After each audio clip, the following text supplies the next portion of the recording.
ನೀವೆಲ್ಲ ಹಿಂದೂಗಳಾಗಿದ್ದು ಕೂಡ ಕಾಂಗ್ರೆಸ್ ಬೆಂಬಲಿಸ್ತೀರಾ? ಹಾಗಾದ್ರೆ ನನ್ನ ಕೆಲವೊಂದು ಸರಳ ಪ್ರಶ್ನೆಗೆ ಉತ್ತರಿಸಿ. ನಮ್ಮ ಭಾರತ ಸಂವಿಧಾನದ ಪ್ರಕಾರ ನಡೆಯುತ್ತಿದೆ ಎಂದಾದರೆ ಭಾರತದಲ್ಲಿ ಮುಸ್ಲಿಂ ಪರ್ಸನಲ್ ಲಾ ಬೋರ್ಡ್ನ ಅವಶ್ಯಕತೆ ಏನು? ನಮ್ಮ ಭಾರತ ಜಾತ್ಯತೀತ ರಾಷ್ಟ್ರ ಎಂದಾದರೆ ಅಲ್ಪಸಂಖ್ಯಾತ ಕಮಿಷನ್ನ ಅವಶ್ಯಕತೆ ಏನು?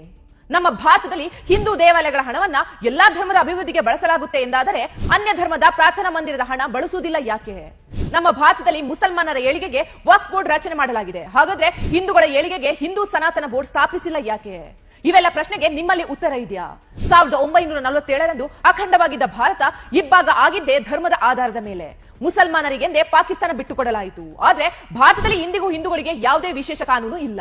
ಸ್ವಾತಂತ್ರ್ಯ ನಂತರದಲ್ಲಿ ದೇಶವನ್ನಾಳಿದ ಕಾಂಗ್ರೆಸ್ ಪಕ್ಷ ಕೇವಲ ಮುಸಲ್ಮಾನರಿಗಷ್ಟೇ ವಿಶೇಷ ಕಾನೂನು ರೂಪಿಸಿ ಅವರನ್ನೇ ಬೆಳೆಸಿದ ವಿನಃ ಹಿಂದೂಗಳಿಗೆ ನೀಡಿದ ಕೊಡುಗೆ ಶೂನ್ಯ.